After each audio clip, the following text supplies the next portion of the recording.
Hello there, everyone. Welcome to Brew Jackets.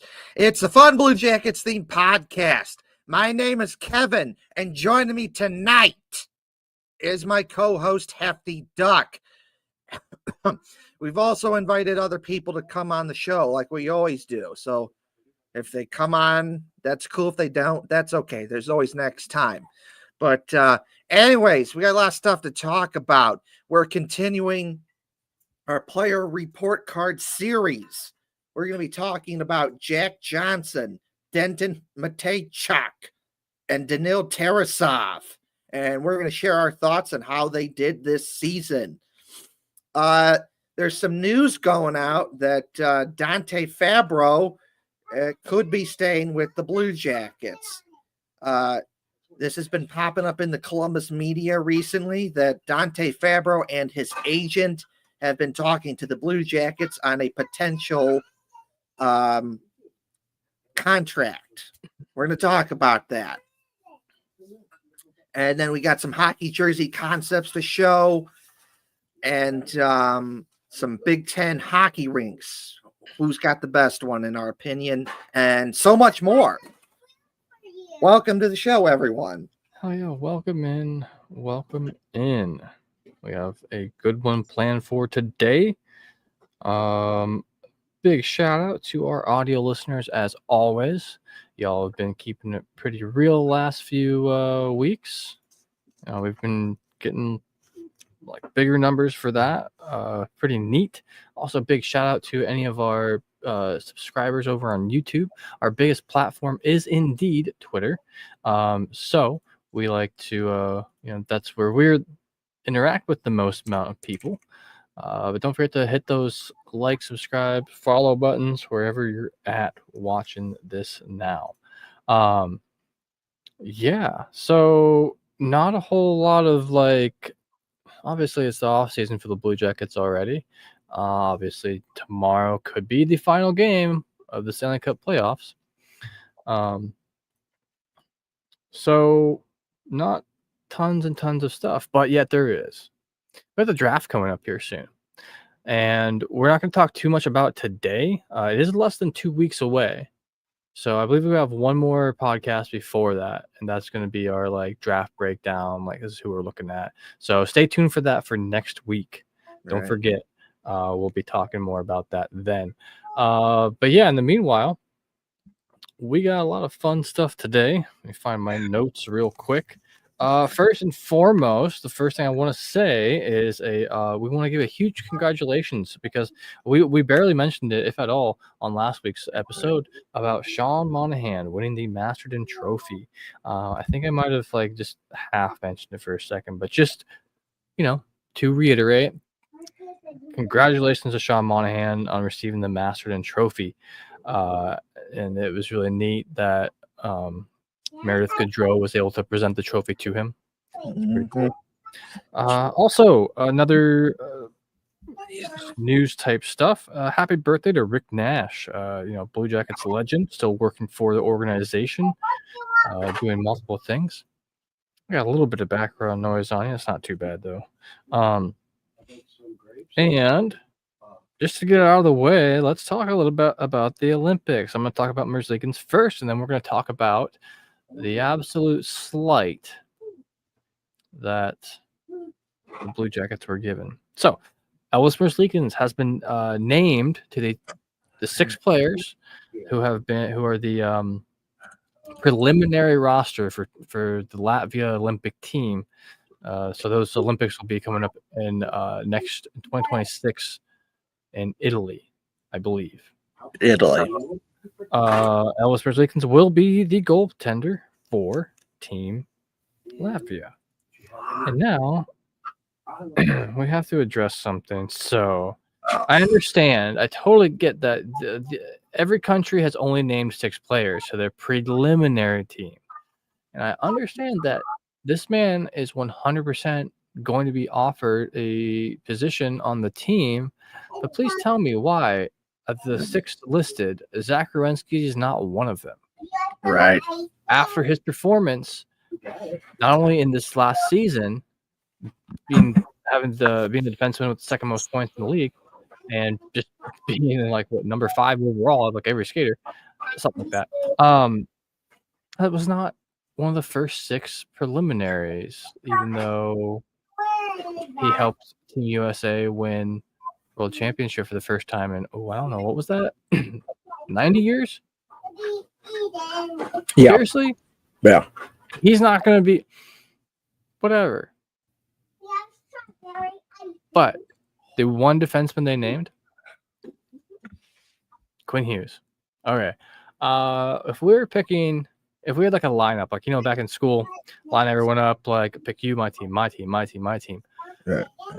The very first defenseman I'm picking, in fact, there's very few other people there I would pick, is Zach Werenski. I mean, I'm biased. I'm a Blue Jackets fan, and obviously he's going to get an offer. He's almost 100% going to be on the team.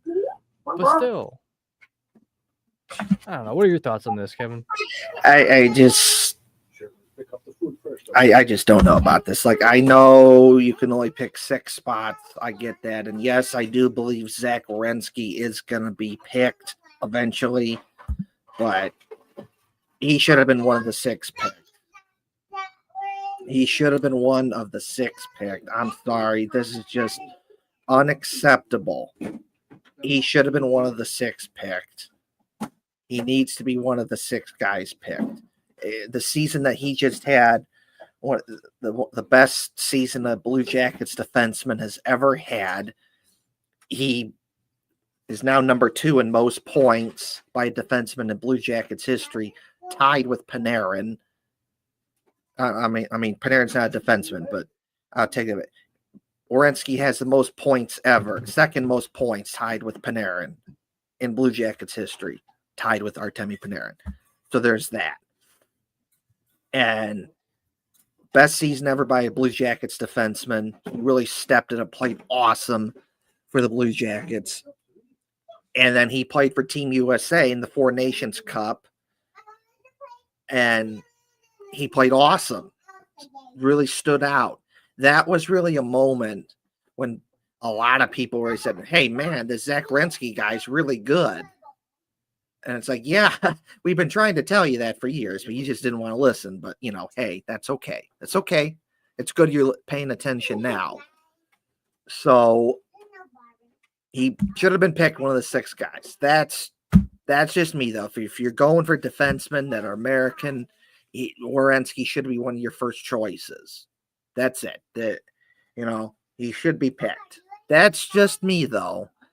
I guess we got to do shows where we got to rip on stuff like this because Dean Evison got screwed there where he should have been top 3 in the Jack Adams Award trophy, but he didn't get it. And I guess it's a similar thing with Zach Werenski where it's like he should have been one of the guys that got picked. He should have been one of the guys that got picked. I know eventually he is going to get picked, but he should have been one of the guys that should have got picked right away.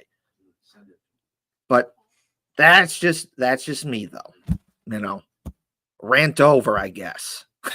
Yeah, just had to bring it up because, man, like, I get it, I guess.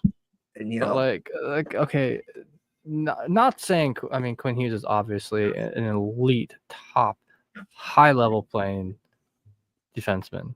But also, he plays in Vancouver. Like, I just don't really even pay attention really as much to. That's really far west, and it's Canada, so it's like I don't even really think about that team much at all. No. It just never really crosses my mind a whole ton. You just think, the American player from the American team, but yeah, whatever. I know Columbus is a smaller market team. I get that. I understand that, but come on now, they have to get more attention than Vancouver, which is like way out there on the western side of Canada. Which Vancouver would say probably the same thing about us, but like, yeah, over where you're at, like they're just too far away, and they're in Canada.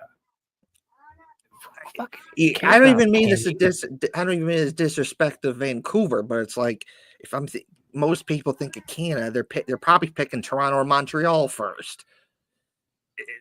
but that's just Yeah. me. So it's like, Or hell, even the Oilers, because yeah, McDavid and Draisaitl like put them on the right. map here in the past few years. All right, anyways, but that's besides the point. I do want to say this. Sean Monahan is the first player in Blue Jackets history to get the Bill Masterton Trophy. Really, So, I did not know that. That's so neat. Sean Monahan has made Blue Jackets history by having the first ever, by getting the Bill Masterton Trophy. First ever Yeah, Blue Jackets player to do it. that's really neat. I do want to say something about that too, real quick. So it's not like we talked about what the Bill Masterton Trophy is for. It's for the player who endured like some of the most, who was able to get through something really difficult. Sometimes it's coming back from injury. Sometimes it's getting over, you know, addiction or something. Who knows? But in many cases, it's someone who battles and perseveres through. Because this is one thing that so not only was he persevering and overcoming, having and grieving for Johnny and Matthew Gaudreau, but Sean Monahan was also like battling back for his career in some ways. So I just want to look real quick. Where is it? So this last season, he got 57 points. I'm just losing it. 57. The season before, he got 59 points in 83 games. So he got 57 points in 54 games this season. So his average point per game definitely went up. The season before that, he only played in 25 games. That was also due to I'm getting quite a bit of background there from you. So he was battling, coming back from that and then being traded in the middle of the season and just going through a lot. And then he was also lost his best friend. So there was more than just what was the obvious thing he was battling through this last season. So big respect for Sean Monahan. And, perseverance. That's exactly what he did. He's fighting through the unfortunate Johnny Gaudreau situation and Matthew Gaudreau. And he just hurt, injuries and other stuff just got in his way. So he just wasn't as good as he used to be. And I do believe that played a role into the contract that he got with the Blue Jackets, like 5-year deal for just over $5 million. Still a good contract, but not as much as he could have gotten if he didn't get hurt all the time and was playing better than what he actually was. Especially because they were just getting rid of Line. Yes. So looking back on it, I know it's 1 year in, it's kind of a small sample size, but 1 year in, that's already looking like a bargain that the Blue Jackets got there with that contract. Because there is a scenario where that may have costed him more if things were different, but it didn't, obviously. Yeah, so for sure. On to the next thing. We're going to talk about our player report card series, and we will be talking about 3 players. So we have Denton Mateychuk, Jack Johnson, and Danil Tarasov. First things first, we will be talking about Denton Mateychuk.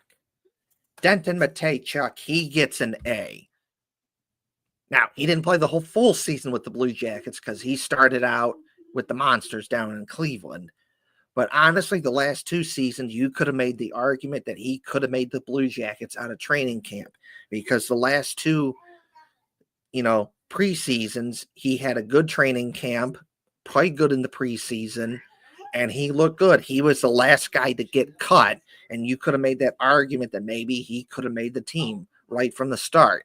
But in the end, the Blue Jackets, in my opinion, made the correct decision to send him back to junior up in Canada to give him some more extra playing time, because honestly, he would have been playing 3rd line, 4th line minutes if he was with the Blue Jackets, and that's not what you want for Denton Mateychuk. he's more of a first line, second line kind of a guy. And so 2 times get sent back, but this time he was ready to go. Once he came from the Monsters, he was ready to go, and he didn't leave the lineup. He did not leave the lineup, played every game, played really good, stepped it up, and the Blue Jackets were much better when he was in the lineup.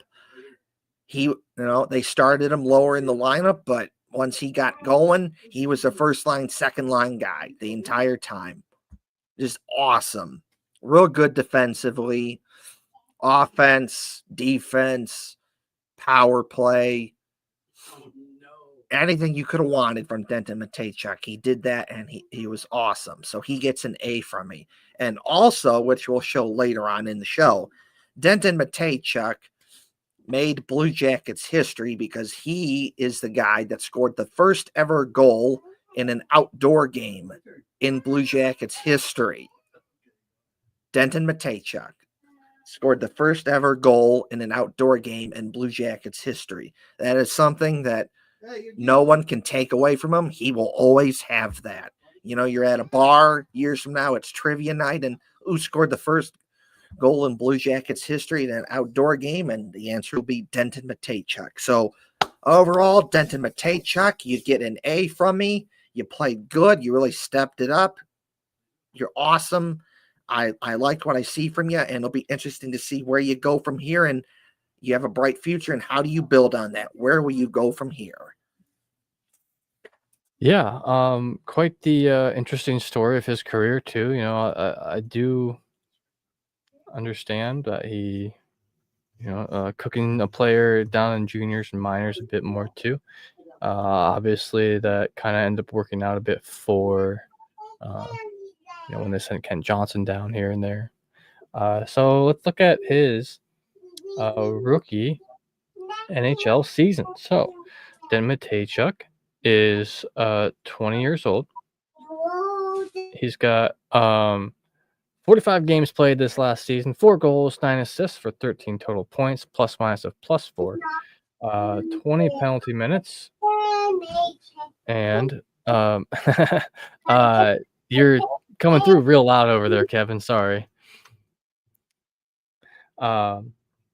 So yeah, 20 penalty minutes in 45 games. So he's young. He's young. That certain things are gonna happen, little hooks and stuff like that.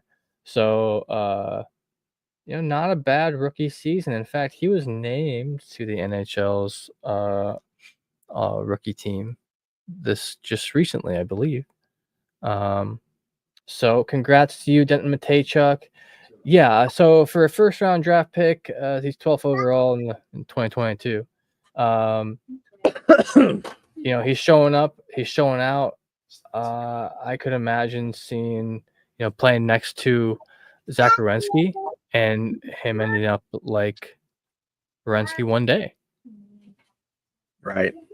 Yeah, no, I agree with A on this one. His rookie season. If he had been in the NHL for like 3 or 4 years, I don't think that I would be giving him an A. But if we're going by individual performance, definitely A. To get an A+ next year, Denton Matejchuk, you are going to have to do better than this year because you have a bit more experience now. So we'll be judging you a little bit harder. Stay on the Blue Jackets, make the team out of camp, get a few more points, play some more games, and I could definitely see you get an A+ next year. No, I agree with that. Denton Matejchuk gets an A. Gets an A there. Look at this, getting a guest appearance from my niece Harper here. There we go. Howdy. There's my. Yep, there we go. There's my niece Harper right there. Okay. Okay. Yeah. All right. Well, we'll just get you in there too. Why not? And then we get a guest appearance from my niece May. There, So there we go. You want to say something, May?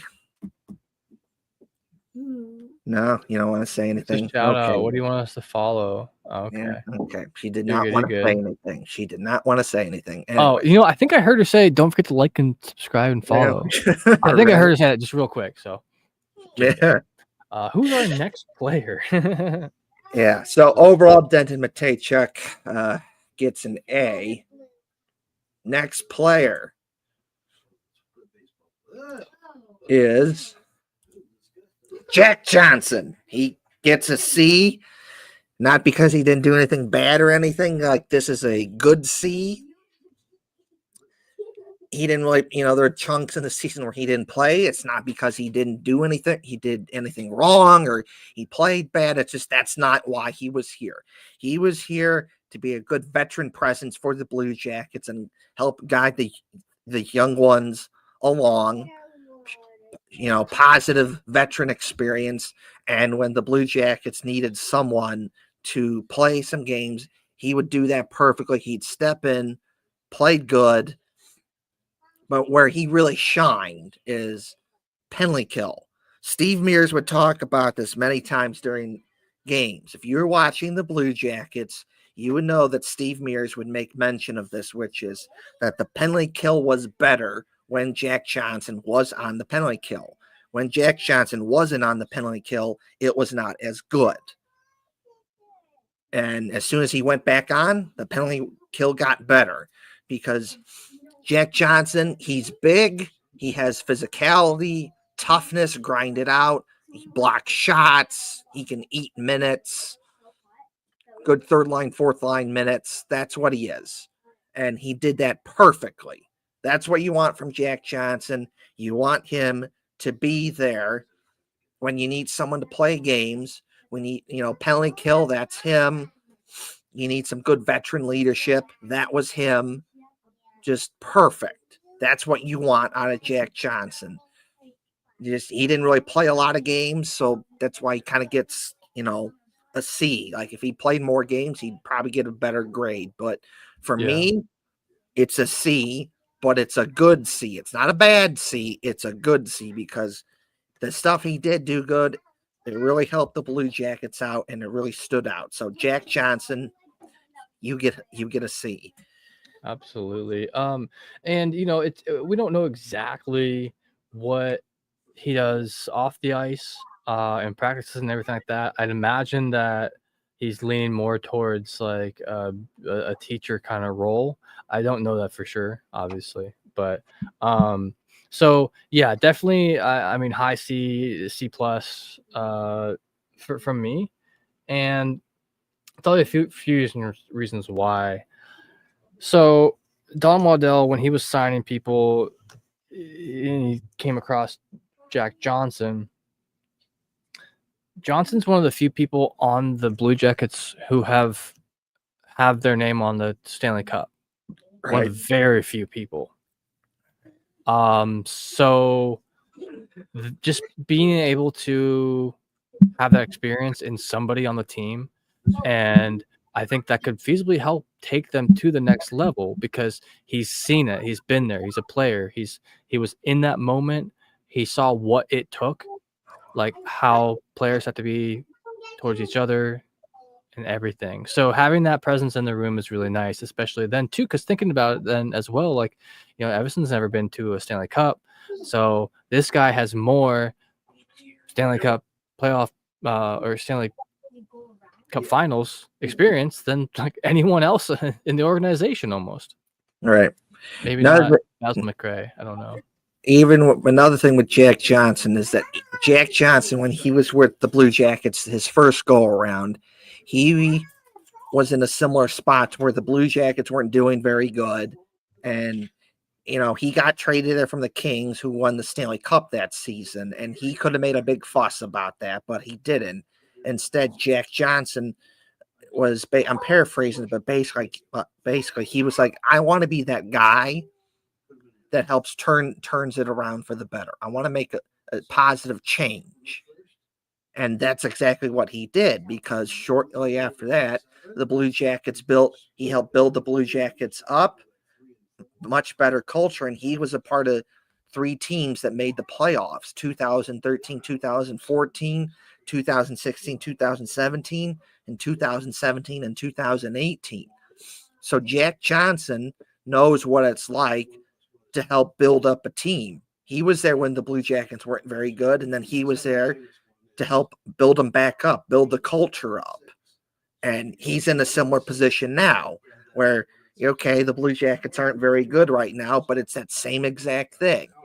You were there back then to help build the Blue Jackets up, and now you're here again where you can help do the same thing. Years from now, the Blue Jackets are in a much better place.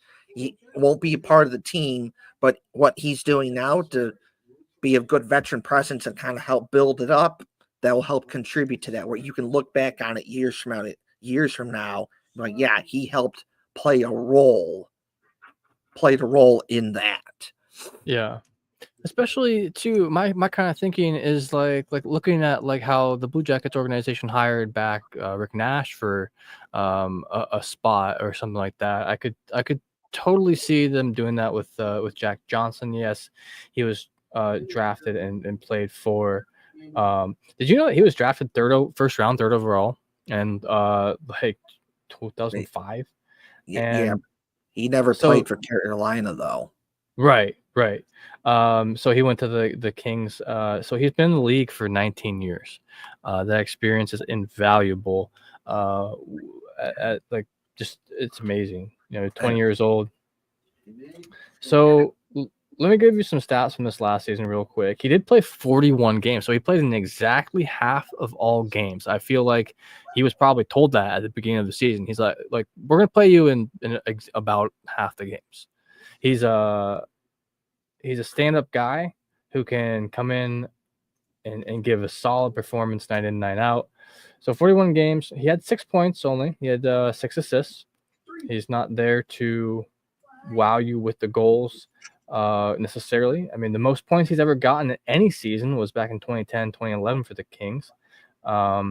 He had 42 points that season, 5 goals and 37 assists. So just to look at few things. So 41 games, he only had 2 penalty minutes. There's that experience, just knowing when to, keep your hands to yourself a little bit. This year, he did average the least amount of average time on the ice of any year, slightly less than even last year, which was 15 minutes roughly. So this year, it averaged 12 minutes, 52 seconds. They're not trying to put him out there for a half a game like they are Werenski. Because that's not his role. Also, at this point, he's 38 years old. Not saying that anyone who is 38 is old. Yeah, mostly because it's only a few years older than me. But but seriously, that's not that old in real life terms. But when you're looking at the NHL, you're starting to get into that like retirement age. I mean, look at Ovi. He's kind of getting up there as well. So 8 of his 19 years, the most years out of any team he's played for, were for the Blue Jackets. So, if we were to see him come back, I wouldn't be too disappointed. I personally don't think that we're going to see him on the roster next year. But also, and it's just an opinion, and there's not even a fake rumor about this at all. I would love to see him hired in to maybe help on the penalty kill, like as a penalty kill coach or something. If he's got that will to do that, if that's the next step he wants and willing to take, in order to stay with hockey as in his life at the NHL level. And that's something Jack Johnson, a job like that could be something Jack Johnson may do, because Jack Johnson is a Midwest guy his entire life. He's from Indiana originally. Yep. And then he went to school at Michigan. And then for a good chunk of his career, he's played with the Blue Jackets. And then his Pittsburgh and Chicago. Yeah. So that's all kind of in the same area. And his family's from his wife. He married his wife, who's from Ohio, and his kid, and obviously married kids, and they live in Ohio now. So it's like, he is a Midwest guy through and through. And I wouldn't be surprised in some hypothetical scenario if he had a job with the Blue Jackets, like what they've done with Rick Nash. Anyways, on to the next player. For our player report card series, we are talking about Danil Tarasov. And again, Danil Tarasov gets a C. It's not a bad C. It's just the thing is that for the most part, he didn't really play a lot. Most of the time, it was Elvis Merzlikins. And then towards the end of the season, it was Jet Greaves. Well, only because Elvis Merzlikins had that concussion that was bad enough that kept him out. If he doesn't have that, I suspect it was probably going to be Elvis Merzlikins and Jet Greaves playing those games. But that's besides the point. So Danil Tarasov, he didn't really play a lot of games, and it was a little hit and miss. There were times where you weren't good, but then there were times where you were good. And the times that you were good, you really stood out. And there are, earlier on in the season, Danil Tarasov was the one that was playing better than Elvis Merzlikins. And because of that, he got more starts, and the Blue Jackets were winning games because of Danil Tarasov playing good earlier on in the season. So there is good stuff there to like about Danil Tarasov. He's dude's like 6'5", 200 plus pounds. He fills up most of the net.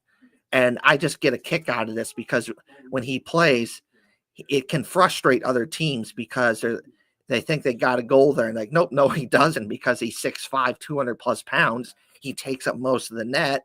And what you think you have, you actually don't. And then you see the frustration and the team's like, where am I supposed to shoot this? It's just funny stuff like that. Yeah. So, he's hit sometimes bad, sometimes good. So he's athletic. He's big. There's stuff to like about Danil Tarasov. That's the reason why if he was put on waivers, I do believe he would get claimed, and that's why the Blue Jackets haven't put him on waivers yet. Also, he's a restricted free agent, so they own his rights. So why, cheap talent, why would you get rid of that unless you had to?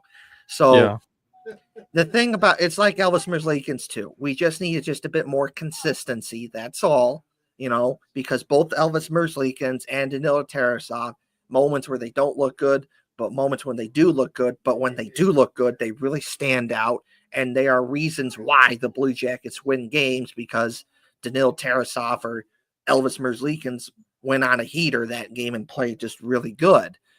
Danilo Tarasov, the 2023-2024 season, strong second half of the season. He's the guy that, from a goaltending perspective, that really stood out for the Blue Jackets. He basically did what Jet Greaves did that season.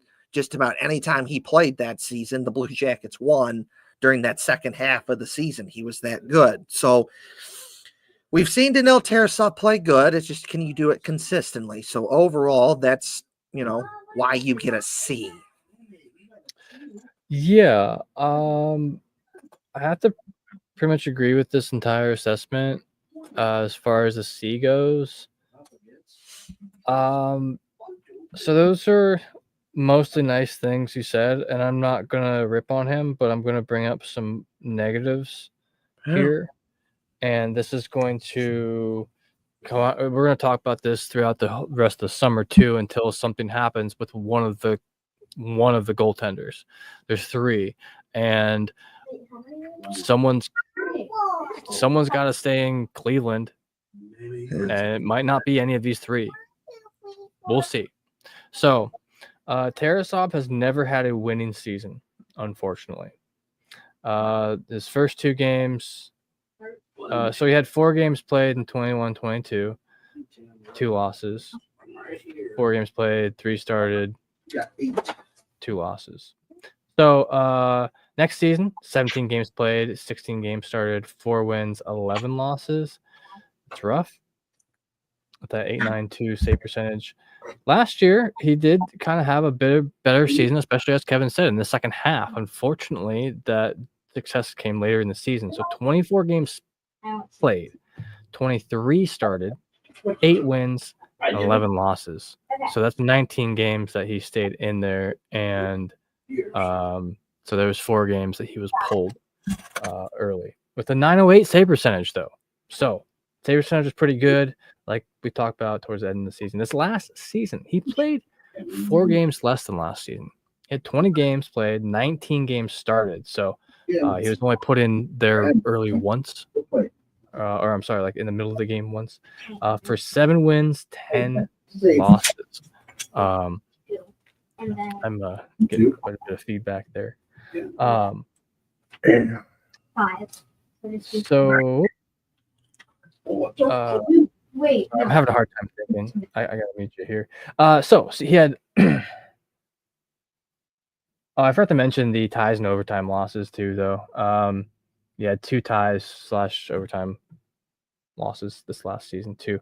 65 goals against, 544 shots, 479 saves for a save percentage of .881. That is his lowest save percentage he's ever had since being in the NHL. With a 3.5 goals against average, 1 shutout, which is great. So what I'm trying to say here is that Tarasov can be a great second goalie.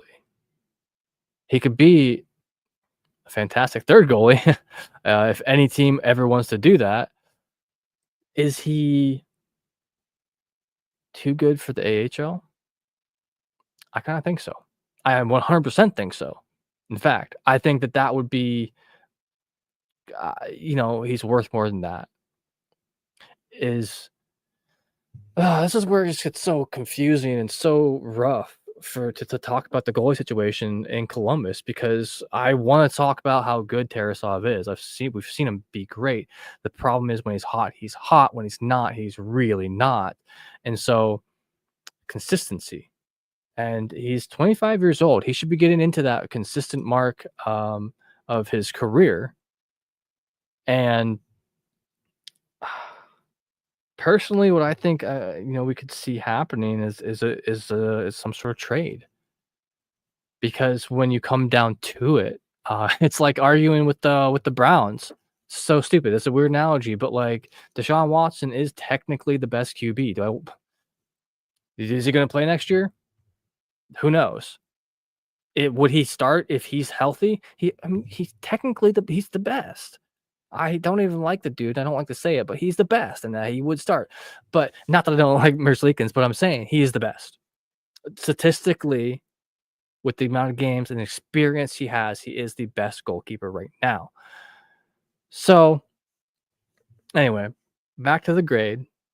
I would have to grade Daniil Tarasov a C. In order for him to get an A next year, or A+, I mean, one, you got to somehow get that starting position. I mean, there was a time in the 2023-24 season where the Blue Jackets were talking about Elvis Merzlikins being the second, and Elvis, like, that's when the whole, like, oh, does he want traded out of here? Does he not? Type stuff came up. And simply put, no, I don't think Elvis is right. He's not a second string goaltender. Now he's got to prove that too. But then I just unfortunately don't think Tarasov is a number 1. He's a solid number 2.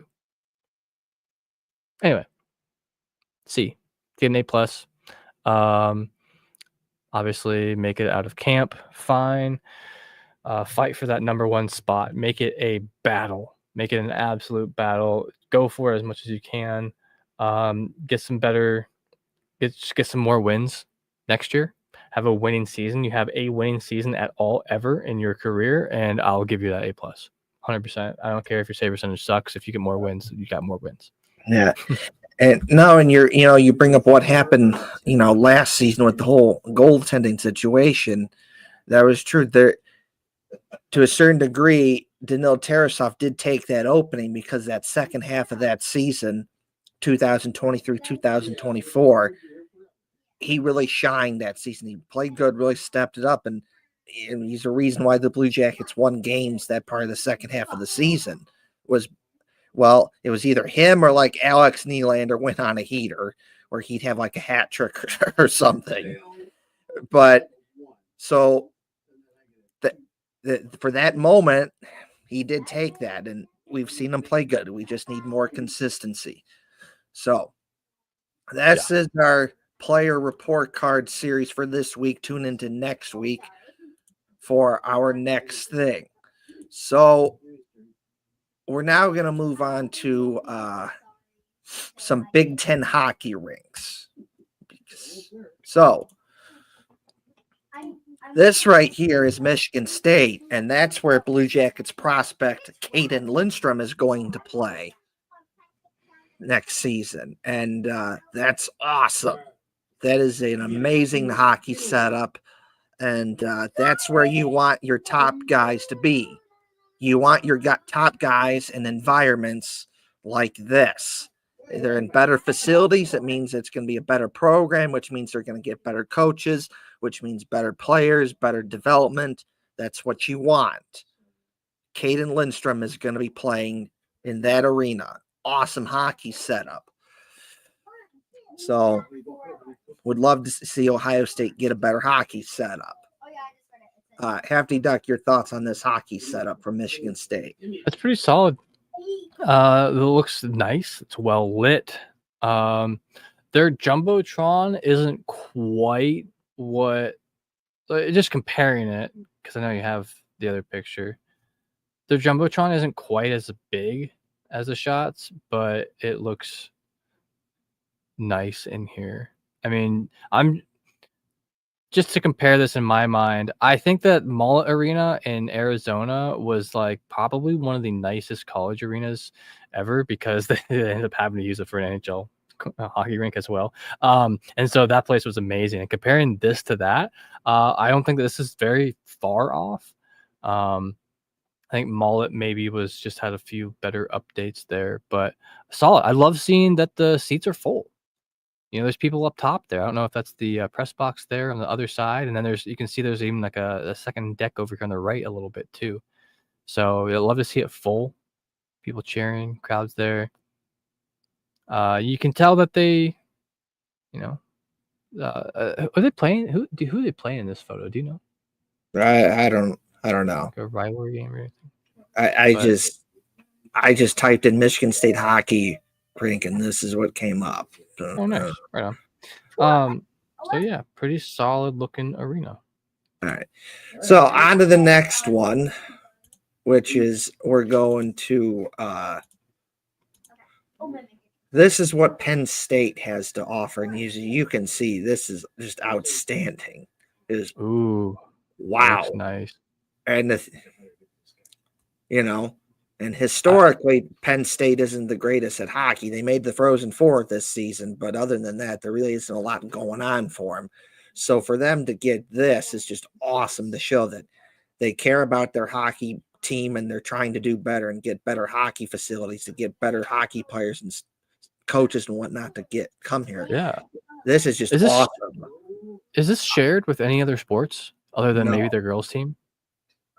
Oh, no, it's just hockey. Bruh.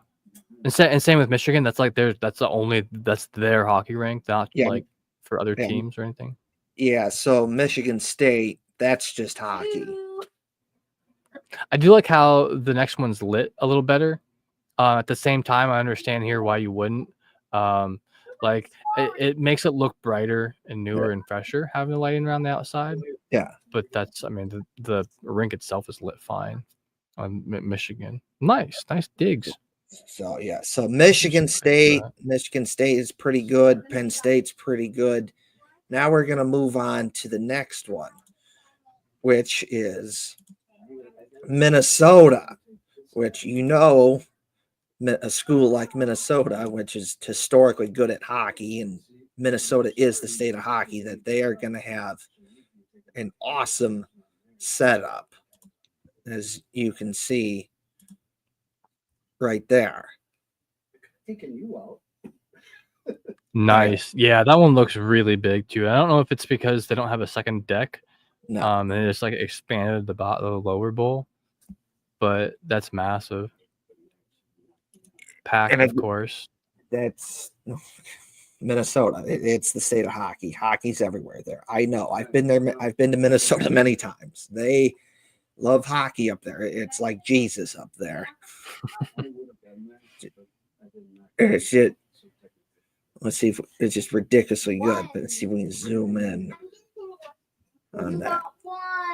But just that's what you want. I hope that Ohio State is looking at this as inspiration for like, this is what you need to do. You need to have something like what Penn State or Michigan State or Minnesota has, because the shot, it's just not good enough.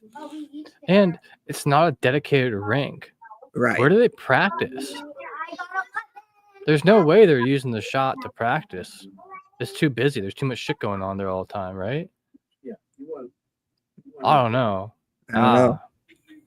Well, we'll talk more about that when we get to that one too. Yeah. So Minnesota, pretty cool. Next up is Michigan. Just again, outstanding. This is just from a pure hockey standpoint. This is just an awesome place to play a game. Just a perfect hockey setup. Jumbotron, that's nice.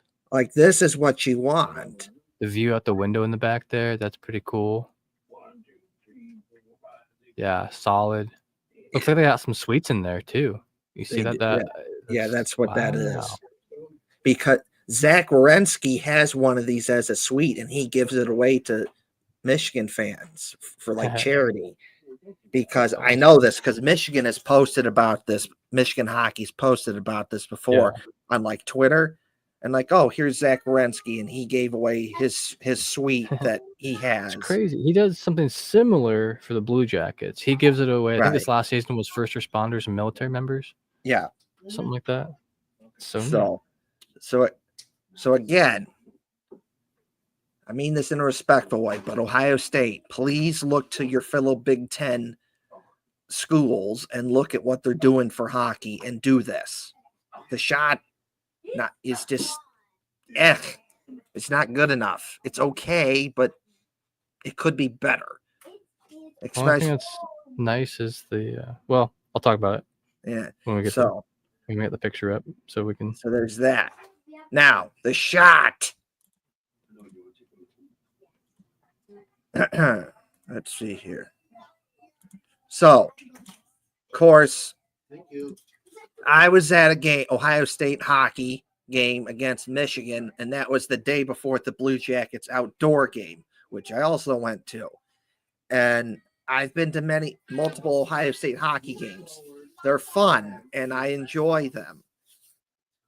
It's just, it's okay. Because first thing to consider here, normally the upper deck is not open. They close it off because they don't get good crowds. The only reason it was open because they were playing Michigan, and at the game there was a good chunk of Michigan fans there. You could hear it when Michigan scored. Yeah, you could hear it. So it's like, yeah. So like they had to open up the upper deck because they played Michigan. So like there's that. And another thing, you see that little partially open. You can see the end of it. Yeah. So like partially open, but under normal circumstances, biggest rivalry, at least in football. Yeah, but under normal circumstances, they don't do that.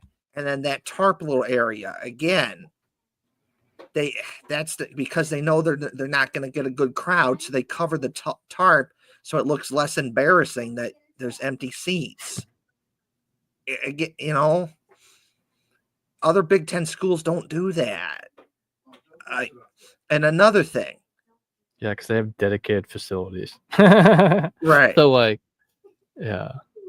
And another thing, you see, this is a picture from my seat. Do you see it like the slanted angle that it's at? Like, this for a basketball court, that's fine. Yes, for a basketball game, this is fine. This is not fine for hockey. Like, I had to kind of like, when the play was in this side of the ice right here, I kind of had to tilt like this so that I could get a better angle of it. And by like the third period, it gets kind of awkward because you're like, this is weird to sit like this. And then they'd go on the other side of the ice, and then you could just sit normal and look that way. It's just like the sight lines are they're just kind of, it's better for basketball. Like if you go to an Ohio State hockey game, you need to sit up higher because it's just better that way. It's not made for hockey necessarily. So there's there's that. So again, like I like going to Ohio State hockey games. It's just it needs to be better. Yeah. It just does. When you're Ohio State, you're historically good at football, and that's awesome. But let's start putting some attention into your other programs. Let's get that going. The one thing this one has going for it is, I mentioned the Jumbotrons and all the other ones, is the Jumbotron here. Obviously, the ceiling is a lot higher than the other ones too, because this was primarily built for and is meant to be a basketball court for Ohio State basketball, which is a bigger program than their hockey program by quite a bit too. It's not that it's no football, but their basketball and their baseball programs are really nice. In fact, I think their baseball did really well this last season too, or is doing well. I don't recall exactly, but I've been here many times for games, mostly high school basketball games. Like when I was also in high school, that's where we always had state championships. Yeah. And it felt fine for that. You know what's crazy is growing up, I didn't realize how new this was. Because like I was younger, you know, this would have been like early 2000s, right? Yeah, right. And I thought that this building was really old. I did not realize that it was actually pretty damn new. Yeah. It felt like, so like when, I don't know how it is nowadays because it's been years since I've been in it, but like the concourse around the arena, it was just like cinder block kind of stuff. It felt like cold and cement. Didn't feel very, very welcoming, which fine, get your snacks, get your drink, shut up, get back to your seat, right? Whatever. But you know, it wasn't very warm, inviting at all. Right. And I just remember, so that it looks like they have changed the seats since then, because the seats that were there, like I said, I thought everything was old. I was amazed to find out that this was built in the early 2000s, wasn't this? Or like late 90s. Late 90s? Yeah. So like this would have been like legit like 2001, 2002. I was there, and like really.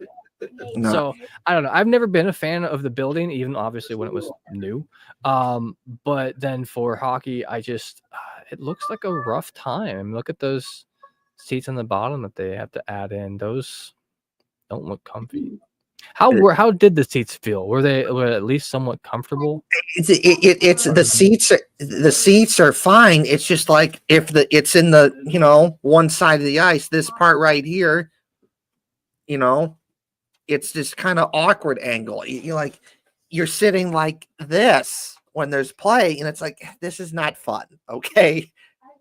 This when you're doing this for like a good chunk of the game, this is not fun. And then you turn your body, and you know, it's better when it's on, you know, this side of the ice right here where my mouse is. It's just, I just needs to be better. I do think hockey arenas corners are a little more aren't quite as abrupt. Like this like feels like it goes to the corner. There's one corner section and it's just straight. So like, because like at the Blue Jackets, like nationwide, I feel like the corners start a little bit earlier. Like there's another section that's slightly angled before the one that's just straight angled from the middle of the corner. So I don't know. What I would love to see personally is with how well the women's hockey has done. Right. Not only do they deserve a new rink, but then, you know, it's about time that combine one facility for men's and women's hockey. And I mean, I guess real estate's not going to be cheap in Columbus. No, but I would love to see that happen. And for them to really grow that program. Because you're right, because I'm not even saying this in a disrespectful way towards Ohio State women's hockey, but the truth is they play in a peewee rink. You've been in 4 national championships, you've won 2 of them, and you play in a peewee rink. Like, what are we doing here? Like, you deserve better than that. Just come on now. It just, you know, we both like Ohio State, and it kind of upsets me that I see other Big Ten schools, including Michigan, have a way better hockey setup than Ohio State. In a school like Ohio State, that should not happen. You should have, good facilities all around. I have no doubts that this is probably a reason why Ohio State doesn't get top talent to come play hockey, because they look at this and go, yeah, that's not very good. And then they go, what does Penn State have? Ooh, okay, yeah, that looks good. Or what does Michigan State have? Ooh, that looks good. What does Minnesota have? Or Wisconsin? Ooh, that looks good. What does Michigan have? Ooh, that looks good. I have no doubt that it probably does play a role in that. And it doesn't have to be like that. It just, like, we could do better. Ohio State could do better with this. And they do have a new AD, Ross Bjork, who seems to be more interested in, other Ohio State sports other than just football, and, just being more better at different stuff. And he seems more interested in just making things better across the board from what I've heard of him. If I think how it's going to go, it's going to go, that Ohio State isn't just going to be a football school anymore, which is good. It needs to be more than just a football school. We've talked about this on the show, but it's like, where is the Johnny Gaudreau type talent, or the Dylan Larkin, or the Kyle Connor, or the Jack Eichel, or the Kent Johnson, or the Zach Werenski, or the Adam Fantilli type of a talent out of Ohio State? It doesn't happen. But you go to schools like Michigan or Minnesota or Boston College, just to name a couple schools, you see talent like that come out of those schools. And that's what I would like to see come out of Ohio State.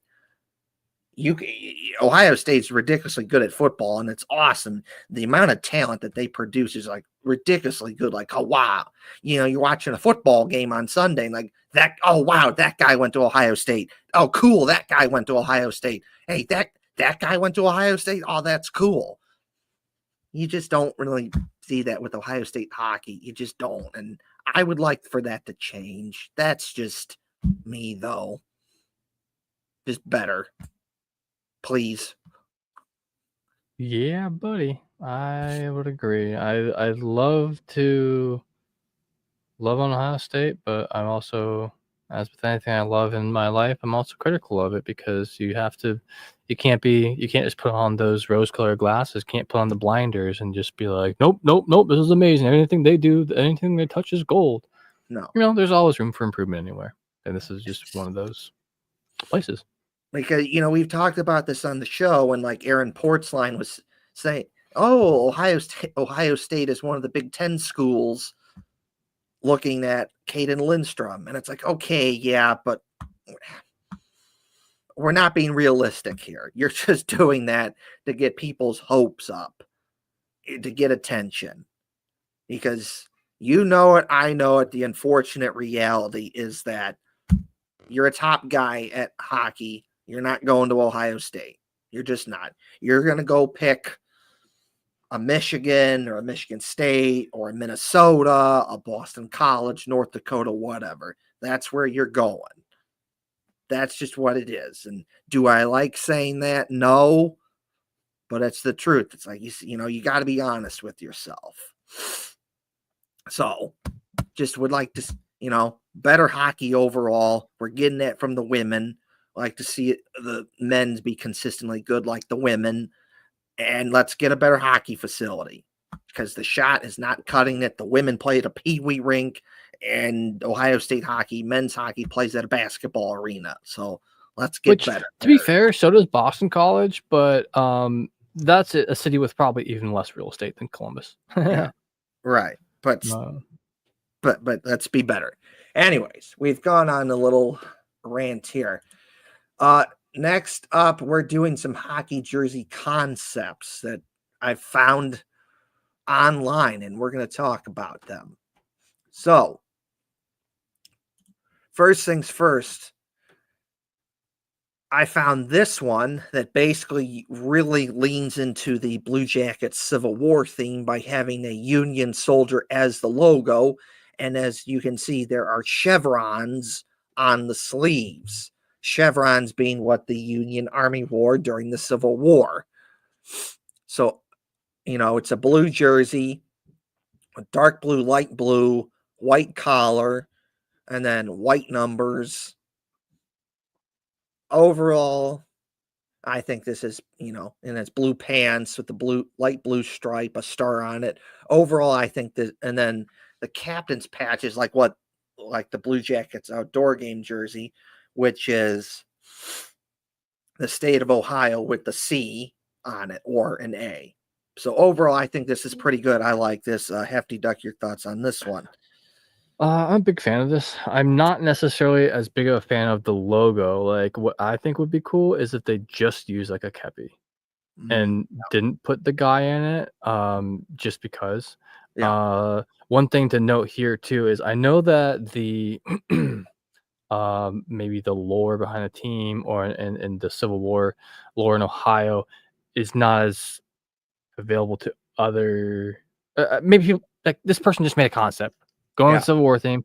One thing about one of the biggest regiments that was out of Columbus is that many of them were African American, and so I think that that would be cool for a logo. But then also at the same time, maybe just a kepi to keep anyone just from, I don't know if that's offensive or not. I don't mean for it to be by any means, but just to keep just a kepi to represent them as a whole. Yeah. And then with just, I think I would love for just a tiny bit of gold accent in this, honestly. And I Yeah. think where it would be really neat is both in the chevrons and in the hat. Sorry, the kepi, because you see there's like a button there in the middle of it, and I think it's white, gold Yeah.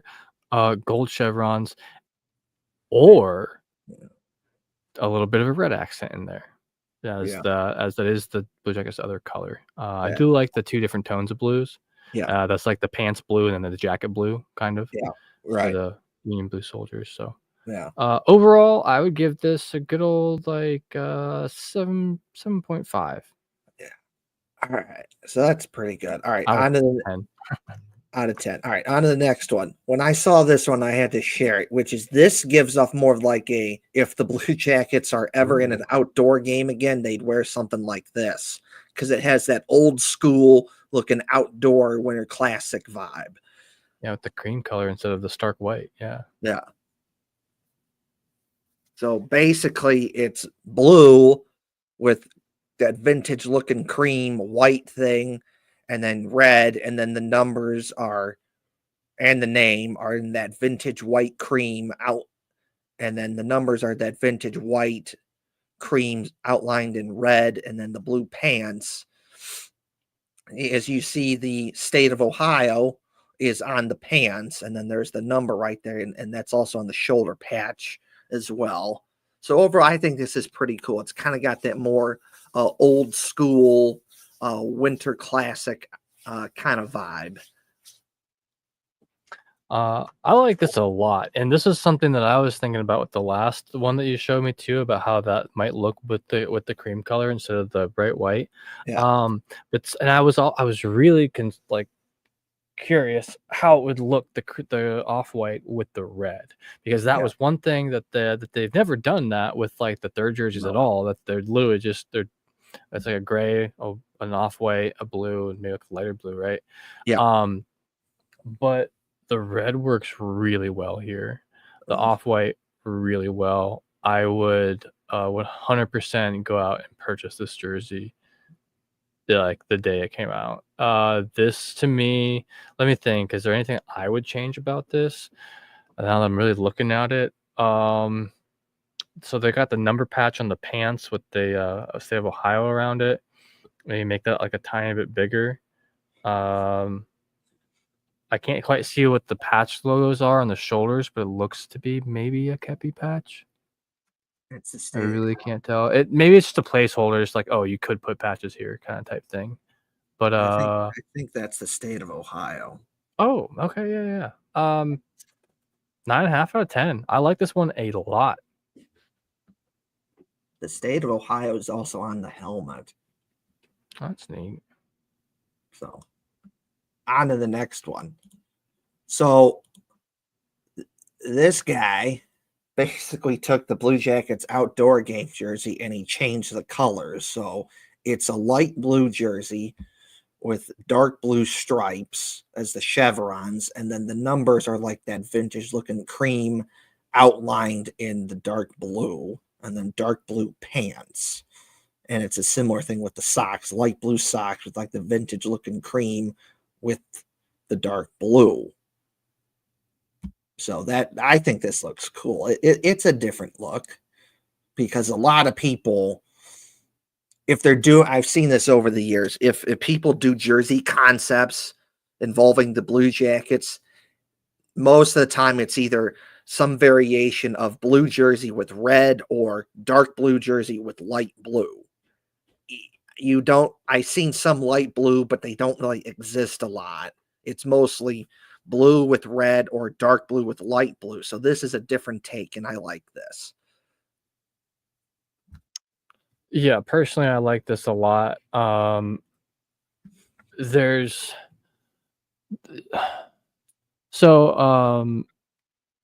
the stripes on the shoulder or on, like near the elbows, those kind of like chevron looking big kind of stripes that go up like that. I like that a lot.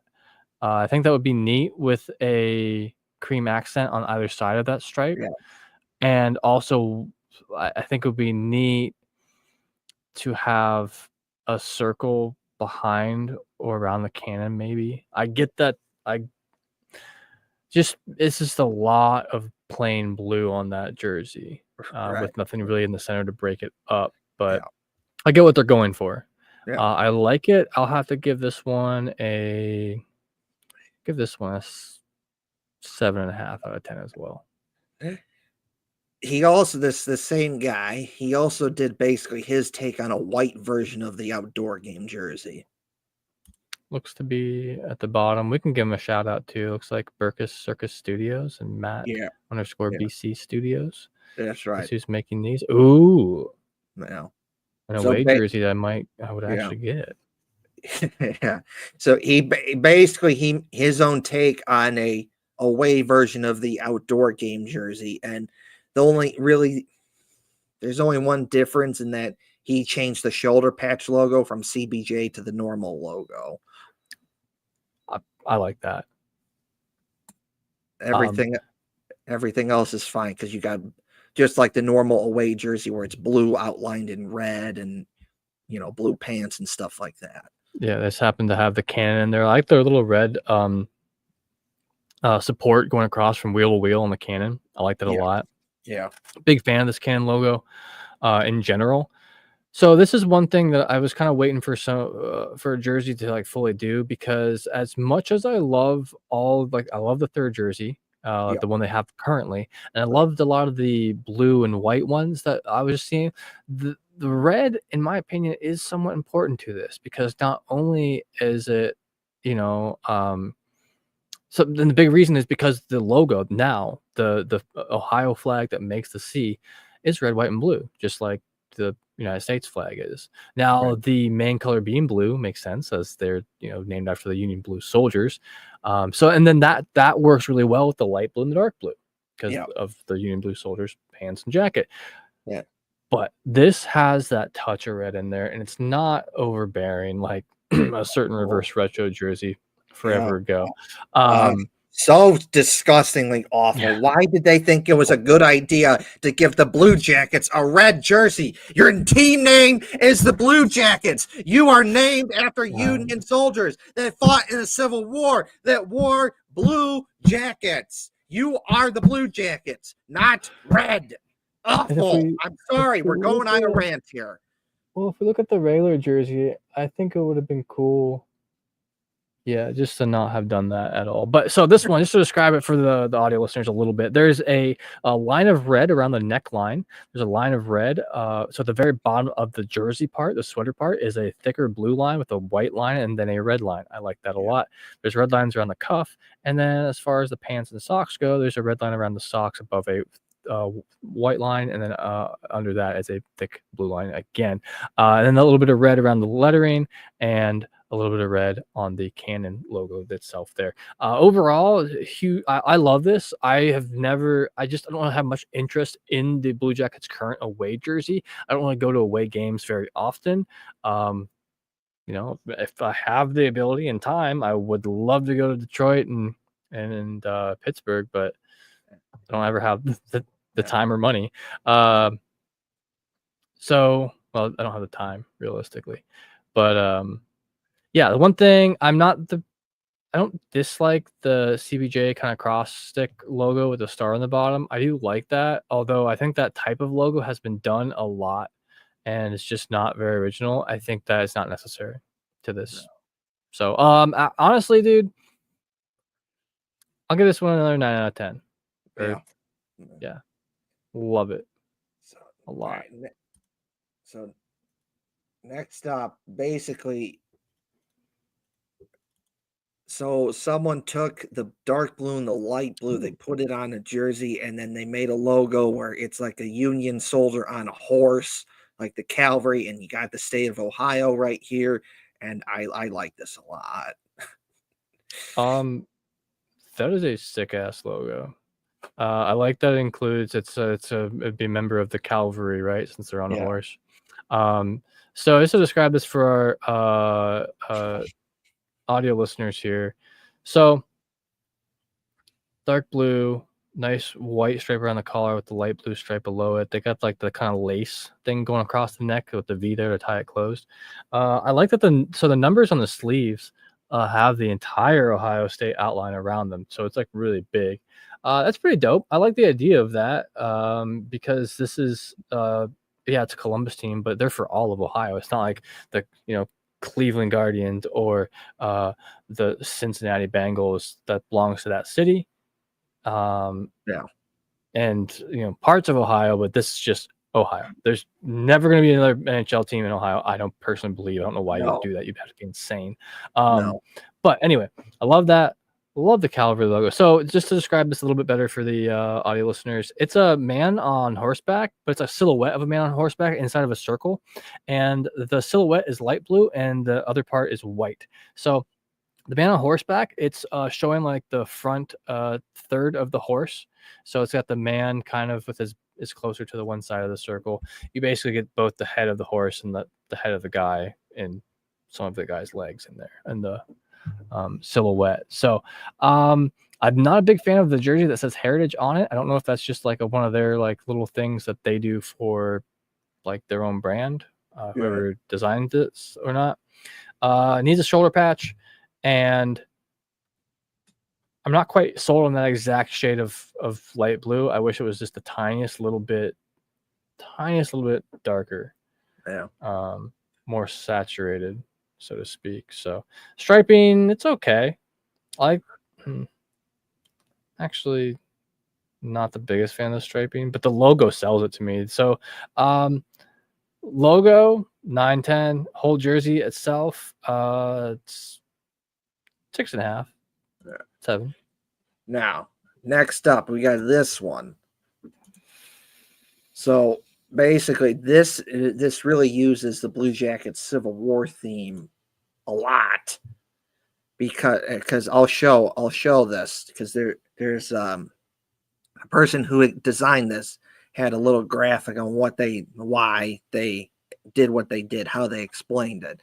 But you have dark blue with the Canon logo, dark blue, light blue shoulders, chevrons on it, stars, light blue pants. I really do like this. This is good color contrast using the dark blue and the light blue Civil War theme, just like the Union soldier. The state of, just like the outdoor game has the captain's patch on the state of Ohio. Overall, I like this, and this is pretty good. Like that. So this is the light blue I was talking about that I wish the last logo was. The last logo was kind of more of a periwinkle blue. Yeah. This is more of a denim jean blue, and which is kind of like what they're wearing as their pants. So they being the Civil War soldiers Union. I don't like the off-white on the inside of the glove, but I don't know if that's on purpose or not at all. That's not maybe probably nothing you can control or care about. No. That's the only thing. Literally, I love the chevron patch. I think it would be really cool if the captain had like captain's like rank on his, and Yeah. then like the other players. I don't know if like the league would let you have different jerseys like that. But like it'd be cool if they had like different ranks, you know, for Right. captain, alternate, and so on and so forth. So big fan of this one. There's not a lot I don't like about this. I like that they used silver in here for the stars. The striping on the arms is cool. So there's like a white stripe between the light blue and the dark blue, much Yeah. like the white and red stripes on Kevin's jersey now on the normal home jerseys. So that red and white stripe kind of is just white. It runs down the arm and then creates some. It like creates like a triangular point and puts chevrons underneath of it. That looks sick. Yeah. I like that a lot. I will that sells me the jersey. I'd give this one an 8 out of 10. The white there really helps break up the light blue and the dark blue and helps stand out. Yeah. You know. Anyway, let's see. Okay, so there's a little inspiration right there.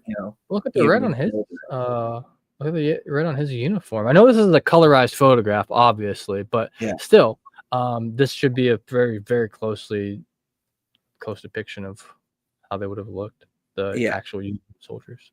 So there's that, and then the guy who made this posted on his Instagram page what was his inspiration behind this jersey. E. Dunkel Designs. E. Dunkel Designs. So he says, Columbus Blue Jackets concept uniform. In my opinion, the Blue Jackets NHL are in need of another brand refresh. The team has struggled throughout their history, and I feel it's fitting to evolve the brand as new, exciting players work their way into their roster, paving the way for a new era of Ohio hockey. I've always loved history, and it shocks me that the Blue Jackets haven't utilized the Civil War Union palette uniforms. Rumors that the team originally designed to be 2 tones of blue. This is a concept I made originally for the bold future designs. I wanted to expand upon it and make a full kit for a while. The popular Cannon logo takes center stage along with an Ohio-shaped captain's patch. The sleeves are modeled after an ordnance officer's insignia, which can be seen on the following slide. Hence a cannon operator. Yeah. The Ohio flag can be seen in the collar. So there it is. And I didn't notice that. See, that's right. I don't know if you can see that, but it's right. I can see it now. Yeah. I just wasn't even thinking of looking that close. But it says, oh, so he's basing this off a Union soldier. Well, there you go. Specifically an ordnance officer who would be someone who would, I imagine, ordnance would be firing cannons. Yeah. That's sick. I love the thought put into this a lot. Yes. Actually, this person brings up a great point too about how the Blue Jackets are entering into kind of like a new phase that they have not seen for years. You know, new GM, new coach, all that. So, new look. You know, maybe help them look to the future, move on from the past. That would be sick. So this guy, E. Dunkel Designs, really went into it, went real deep, and just really used the Blue Jackets Civil War theme well. And that's what I like about that. So that's cool. So, of course, Denton Matejchuk scored the goal. The first ever goal in Blue Jackets history for an outdoor game. So we said we'd show it. So now, of course, we got to show it. So here it is. So it's the second period. It's tied up at 0. And the Blue Jackets are eventually going to get the goal from Denton Matejchuk because the Blue Jackets are going to win a puck battle along the boards. And then the puck's going to pop loose to Denton Matejchuk. And Denton Matejchuk is going to shoot and score. So Matejchuk shoots. There's James Van Riemsdyk. And Boone Jenner's going to get it. He'll puck battle along the boards. He's going to pass it. There's Denton Matejchuk. Matejchuk shoots and scores. And there you go. Blue Jackets history. Denton Matejchuk, the first ever player in Blue Jackets history to score a goal at an outdoor hockey game. Yeah, looking at Detroit's I don't know why I just removed myself. I meant to put my camera back on. Looking at Detroit's defense here, there's no way they lost this game because of a high stick. No, they didn't. Look, dude, they just sucked. Dude, so like they're just letting that they just where's the effort? They're just letting them get the puck. Yeah, they were getting spun around like a chicken with its head cut off. Like if you look at all of them, their heads are just like, where's it go? Where's it go? The Jackets are just passing it around in a circle around them. And for what I would yell at the defense here for doing and tell them to do, like, is settle down, get to your positions. Right. Play your positions or play man to man. It's one or the other. You can't be trying to do both. Some people can't be, because that's what it looks like, is someone's trying to play a man and other people are trying to play zone. And it's like, dude, it's not because of a high stick you lost. It's because right. You blew it. And we'll let this go here one last time, but the goal that Voronkov scored, it's a similar thing. They're just standing there doing nothing, and they just let the Blue Jackets pass the puck, boom, boom, boom, and then it's in the back of the net before it's too late. It's like, come on, guys. Like, play defense. You're not going to, we said this last week on the show, but you're not going to win when you have you're going into that game and you have a negative 13 goal differential. You're just not. And that bit them in the ass because they gave up 5 goals, including 2 goals. You gave up 2 quick goals 2 times, less than a minute. You did it in the second period where it's tied up at 1, and then you give up 2 quick goals. Now you're down 3-1. And then you did it in the third period where it's tied up at 3, and in less than a minute, you gave up 2 quick goals, and now you're down 5-3. And it's like, you're not going to win a game when your defense is ass. You're not going to win a game when you're playing like that. I'm sorry. You're just not. Like, play better defense. Or don't, and then get called out for whining that, Red Wings would have won if not for that. No. High stick. No. You weren't gonna win. You weren't winning shit that day, so because of that awful defense. So shut up. Just stop. Get good. Right. So it was 614 day recently, this past Saturday. And big day in Columbus. 614 day is the area code. And 614 days is where we celebrate Columbus and just all the awesomeness that is Columbus. And so for this segment, part of our show, we are just going to share some of our favorite things that we like about Columbus. And for me, some of my favorite things is the Blue Jackets and Ohio State and the Crew and the Clippers. I've had so many fun times just going to Blue Jackets games and Ohio State games and Crew games and Clipper games. Sports, you want it, Columbus has it. You want bars and restaurants and stores and hotels, Columbus has it. Downtown Columbus and the Arena District and Short North and German Village and the Columbus Zoo. Columbus has what you want. You want something, Columbus probably has it. And at least one of it. Yeah. Yes. It is the place to be. Columbus is now the biggest city in Ohio, according to the most recent census data. The big events, whether it be political or movies or comic book conventions or bodybuilding or sports, when they're coming to Ohio, they're picking Columbus. Columbus is the place to be. It's now number 14 in population, recently, passing San Francisco, top 20, and it keeps getting bigger and bigger. It really is the Yeah. place to be. It's And the all these, biggest city in Ohio by, like, a lot, almost 3 yeah, times more than Cleveland. Cleveland's 380, Cincinnati 302, Toledo 274.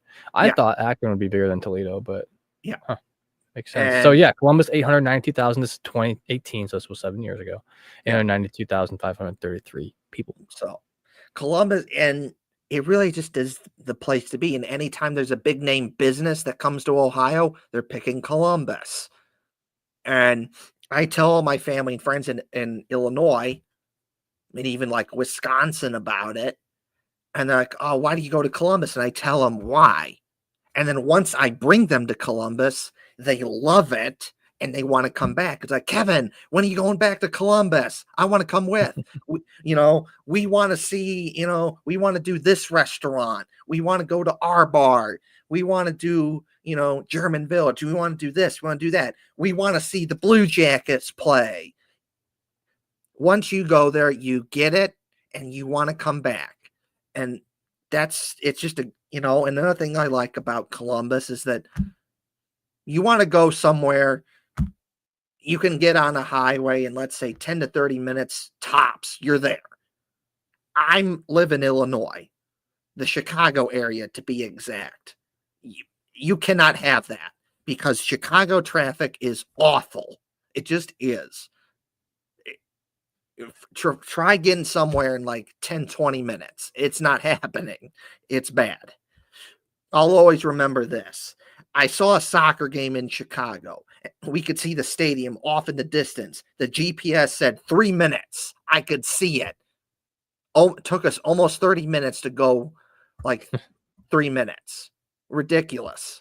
Because it's just that bad. Columbus, you want to go somewhere, it's 10, 20, 30 minutes tops. You're there. And you can probably find parking, especially Yes. on a weekday. Yes. There's a tons of parking in Columbus, especially downtown Columbus. Columbus is like, hey, you want a parking garage? Here's like 50 of them. You pick your choice. Here you go. Have fun. Go park somewhere. Have fun with it. So, and like I said, when I take my family there, they love it and they want to go back. Columbus is just the place to be. So that's just some and good restaurants, and I love our bar and the Blue Jackets and so much more. Columbus is the place to be. That's just some of my favorite things that I like about Columbus. And happy 614 day, Columbus. I love you very much. Yeah. So, So real quick, if you don't mind, I'll share some of my favorite 614 memories and things. One of my very first Columbus memories that I was talking about before was going down for those. So the high school I went to, I don't care. All my information's out there. I went to Highland High School. And it's a very, very small. It's HILAND too.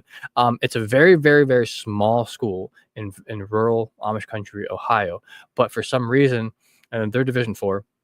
For some reason, this team gets to state like constantly for the last like two decades. So I just remember going down there for tournaments almost every year in basketball, watching the older kids, and then also ended up some people in my grade being able to go down there, and it was always a great time. And then visiting the Capitol building's amazing. The entire Capitol area is great. I love it. I'm sure everyone, I think 7th grade, everyone goes to like their state capital, and 8th grade, everyone goes to like the Washington, D.C. trip or whatever. So, yeah,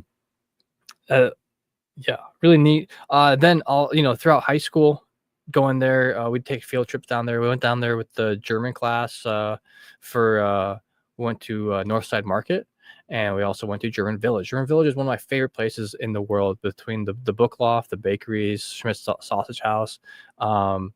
So many cool stuff there. You can spend an entire day just in that one area. There's different sections of Columbus that you could go spend entire days in. You go over by the campus and you have all sorts of fun stuff like Buckeye Donuts. Yeah, thrift stores down around that area. Lots of places to shop, eat. yeah. Fantastic. So just big shout out again to Northside Market. Absolutely stellar. So cool there. I have a lot of food allergies, and I can always find some stuff there I can eat and get full on. And then the Arena District. How can you forget the Whistling Keg out front? That's a great little fun place to go. It's like literally like you can see it's like right around like 20 feet from the doors of the arena. Love going there. Our bar is just up the road there. Across the streets, I think the Boar's Head. And just tons of other places there. Unfortunately, that one pizza place went out of business, or they moved on, or something weird happened. It's been empty for a while now. Yeah. There's that one place just up the road there. But one of my all-time favorite towns, unfortunately, one of my favorite places there did close down. That was Skate Naked. It was an indoor park, skate park over by the airport. But other than that, I love it. It's a huge growing town. I was just looking at the population a little bit ago, and it's over 1 million now. Or I'm sorry, it's over 900,000 now. And that's only going to keep growing and getting bigger. And, so cheers to you, Columbus. Thanks for being a cool town. And can't wait to visit soon. Yeah. Happy 614 Day. That's right. Happy 614 Day. And North Market, I love going there. And Buckeye Donuts, that's good. The Three-Legged Mare, when that existed, an awesome Irish pub restaurant. That was cool. I always had a good corned beef sandwich there. But, Well, and as soon as if something goes away, something new pops up right away. There's always something new and like to try there. And like I mentioned too, I made a joke about Columbus has like one of everything. It has multiples of a few things, but like if you want to go see a show, you want to go to a bar, there's at least one place there that could fit your interests and or your needs. Right. Yeah. So, but the owners of our bar also owned the Three-Legged Mare, and both of them were good businesses, and both of them made a lot of money. It just came to a point to where they had to pick one. And it's no disrespect to Three-Legged Mare. It was a good business making good money. It's just when you're comparing that to what our bar is, you're picking our bar every time. Our bar is just ridiculous. It's ridiculously awesome, and just in terms of like the amount of money, like I don't know what exact number, how much money, what is the exact number that they make, but like just being there over the years, just seeing the amount of people that show up to that place, and just the amount of just booze and food that people buy at that place before Blue Jackets games is just ridiculous. It has to be a ridiculously huge number of just the amount of money that they make out of that place. Because when I've been there, you literally, people are just like, oh, booze out the wazoo with, beer and shots and stinger bombs. And then they had these beer tubes, and then you just see the kitchen. It's always like there's people ordering with like pizzas and burgers and salads. There's always food going out there, and the amount of money that they make has to be ridiculously huge. So I can understand why the owners of our bar picked our bar and got rid of the Three-Legged Mare, even though I'm very disappointed in that, because that corned beef sandwich there was awesome. And I have yet to find a place in Columbus that does a good corned beef sandwich like the Three-Legged Mare did. If you know a place, let us know. Yeah. Send them my way. So, and North Market's awesome. A lot of good stuff there I've gotten, and there's just a lot of good stuff in Columbus. It just is. And we're not just saying that because we're biased towards Columbus. No, we really mean this. It's just, a great place to be. It's, I've been there alone at night. After games that I've gone to as media, like I have to go walk to the parking garage. It's not that far, but I do have to like cross the street and in an alleyway by myself. And like for instance, I was up at the casino in Cleveland a few years ago, and like I don't want to venture like late at night. I don't really want to venture out away from the casino necessarily by myself down a dark alleyway, even if it's go get my car. I just would rather not. I've been standing outside. It's back when I used to smoke cigarettes. I was standing outside the casino late at night smoking a cigarette one time, and yeah, some very shady individuals offered me some subsistences that I was like, oh no, no thanks. But Yeah. like, that doesn't happen in Columbus. Now, granted, there's always it's a big city. It's a huge city. It's obviously more than double the size of Cleveland. So there's bad parts. There's gonna be some bad things. There's gonna be crime. There's gonna be some stuff. But in the downtown area, like, because the casino in Cleveland is literally that is the downtown. It's right there. But in Columbus, I don't think about my safety at all, which is nice. No. If you just don't have to think about it. Now, granted, I'm a grown man, so it might be different. Were you like a woman or someone as well that you would feel less safe? But in general, No, I feel okay in Columbus. I don't ever feel. no. You're right, Hefty Duck. I have that same exact feeling. I've never felt when I've been in Columbus, I never felt like, oh shit, this is not a good place to be at. I've never felt that. I've always felt like, no, this is a good place to be. It's safe. I can take my time walking back to my hotel after the game. I don't feel like I have to rush back to get there quickly. I can just take my time. We'll get there when we get there. And this is something that I do think about with many other places. It's like, would I feel comfortable bringing some of my family and friends there? Because this is the unfortunate reality, is that some of these places, they're cool places. They got a lot of cool stuff to do. But then you realize that, unfortunately, there's a lot of bad stuff that unfortunately happens there. And it's one of those things where you just don't want to be there. And it comes down to like, man, I would like to go there for like a baseball game or something, but it's not very safe there. And I don't want to be there, and I wouldn't feel comfortable bringing like family and friends there. I don't have that feeling when I'm in Columbus. I feel perfectly fine and safe to bring myself and my family and friends to Columbus to see the Blue Jackets play. I've done it many times, and I'm going to keep doing it. And I have no reason to believe to not have a good feeling there, because it's a credit to Columbus. They don't put up with that. They just don't. There's cops everywhere. They don't put up with that. Right. Unfortunately, some of these other places, they put up with it, and there's not cops there, but Columbus doesn't do that. So Yeah. And like I said, there's some bad spots, but of course there is, but it just overall, you just don't have that there. It's just an awesome place to be. It's just that good. So it's happy 614 day. Columbus, thanks for the fun times, and we'll keep going. And I look forward to being back in October for the Blue Jackets home opener. Hell yeah. So there's that. Now, I'm a couple more things, then we can get out of here. So I saw this on Instagram. This is a artist who does a lot of art, including like chalk art. And she did chalk art recently involving Ohio State and the Blue Jackets. And here we have a chalk art of Brutus, who is the Ohio State mascot. As you can see, there's Brutus next to his chalk art.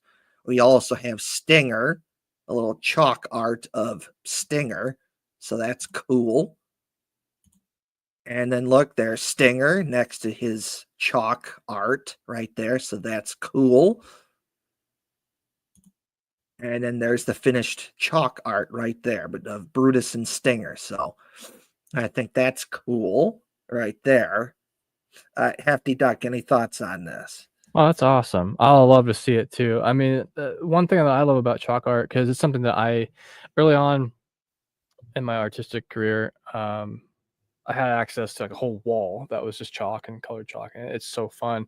It's it's good testament to how good of an artist that person is, because there's only so much prep you can do. I mean, you can start by sketching a little bit, but it's not like you can use a projector or anything to like try to trace that. So the depth they have is amazing. I love it. I love the 3D-ness to it. The the little white square on the outside really like sets it off. It looks like they're popping out of it. So 10 out of 10. This is fantastic. I love to see it. Especially love to see, I mean, that's the two biggest mascots in Columbus. Obviously, What sort of mascot does the Crew have, if any? They got two, so they got cats. Oh, okay. They got cats. They got crew cat, and they got SC Gotcha. because Uh, because the Crew used to be Columbus Crew SC as in soccer club, and then oh, yeah. that's why SC is called SC. And then when the new owners of the Crew, who own the Browns, got the Crew, they got rid of the SC part and just like, nah, we're just Columbus Crew. We're not doing that SC thing. We're just the Crew. And then they, had two Well, cat mascots, these are the two biggest sports organizations in Columbus, though. Granted, the Crew is big, but they're Yeah. worth almost like 270 million less than the Blue Jackets. Yeah. That are valued at over 1.06 billion. Crew has about 730 million. So, like, not to throw shade at the Crew in any way, shape, or form. I love the Crew, but Right. I just made me think about like, oh, who's left out, because we always think about Blue Jackets getting left out of NHL stuff, but I Yeah. totally get that. Very awesome, and of course, too, you're probably on a time limit of some sort. Right. I wonder if they like spray something over it or anything to help it stay longer. I'd be curious, but very cool. This person also did a Johnny Gaudreau art on chalk. Oh yeah, I remember seeing that. So Yeah, go follow this person. I can't see their name from here. Can you shout them out? So it's C the sketch artist. So C the sketch artist. The sketchy artist. There's a The Y in there. sketchy artist. C the sketchy artist. All one word. And that is their Instagram handle. That's right. So check them out. As an artist myself, I always love seeing other artists doing cool stuff. For shits and giggles, let's see the Johnny Gaudreau thing. Where is that? Let's see here. Might be a ways back. There's Let's see here. that's huge. Look how big that is.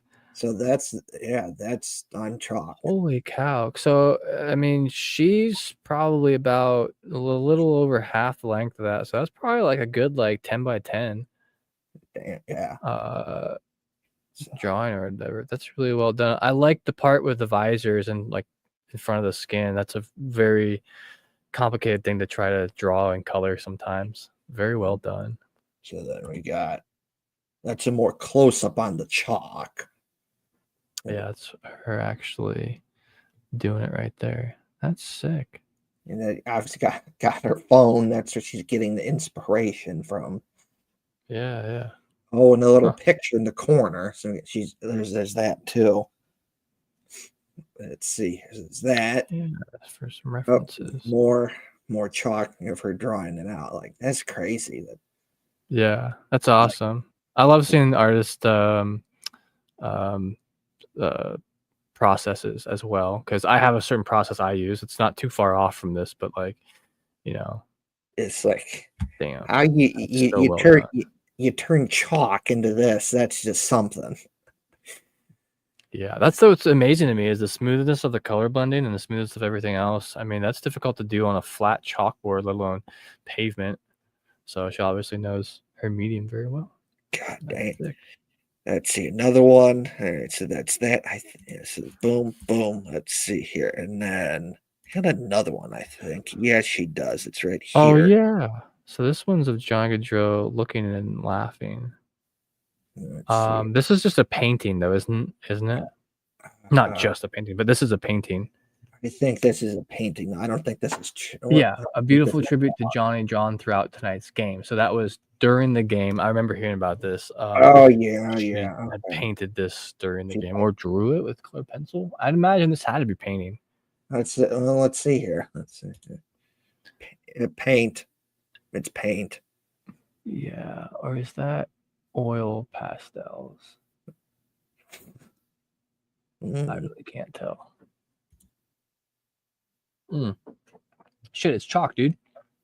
Oh shit! It is chalk. Damn, that's impressive. Wow. Yeah, that's really well done. What a cool medium. And there she is with the full art. Damn, impressive. That is sick. That's huge for her to get that done like that far throughout the game. Because she might have added a couple more details or something like after it was like the game or was completed. I know how I am with my art, and I would have been like, I don't like having a time limit. But yeah, beautiful. that's crazy. That's cool. Is there anything else you got tonight? I think there's some stuff on Instagram. Let's see here. Here we got this Blue Jackets prospect William Whitelaw. He's practicing here. Come on now. What for jersey is that he's wearing? Oh, he's practicing against a dude with an Ohio State jersey. Yeah, that's what I was thinking. The goaltender here is wearing an Ohio State goalie jersey, so that's probably a rare thing to own. One that fits for you as a goalie over your equipment. So I'm curious as to who that is. Yeah. Huh. Right here we got a Michigan guy scoring on an Ohio State guy.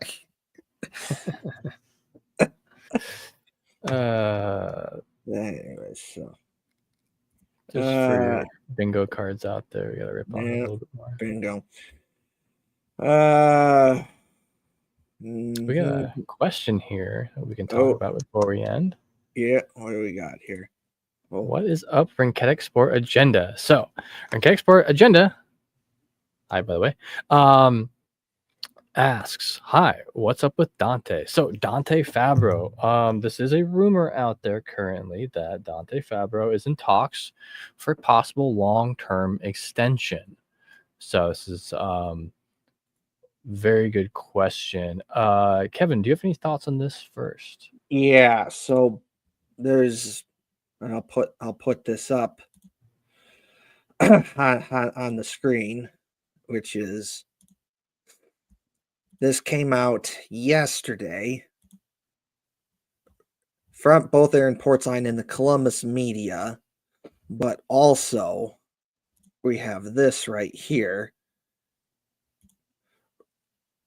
I'm going to put it up on the screen. We have from Andy Strickland, who's one of the hockey writers around the hockey world, says hearing D-Man, Dante Fabbro, and CBJ have made progress on long-term extension. So Dante Fabbro is one of those guys that the Blue Jackets have been trying to get signed to long-term because he really played awesome with the Blue Jackets. He really stood out, played awesome with Zach Werenski. Good first line, second line minutes, power play, penalty kill, offense, defense. He did everything you want. And it's makes sense that the Blue Jackets are trying to keep him. Yeah. Signed to a deal. So that's what they're doing. And it looks like they're currently in the process of doing exactly that. So I agree with that. And it's just a matter of how long and how much money it's going to be. Because, yes, the Blue Jackets do have over $40 million in cap space, but they do need to be careful with that. They just can't be stupid with that, and they got to be careful with that. So it'll just be interesting to see how much money and how long it's going to be. Yeah. Well, and there's so many guys to look at and re-sign too. I think that Fabbro is going to be a priority for sure. So this was he spent 7 years in the NHL. The first 6 games. The first 5 full seasons he played in the NHL were for Nashville, and he played 6 games for him last year before he was picked up by the Blue Jackets. So Dante Fabbro is a former first round. Did they pick him up off waivers or something?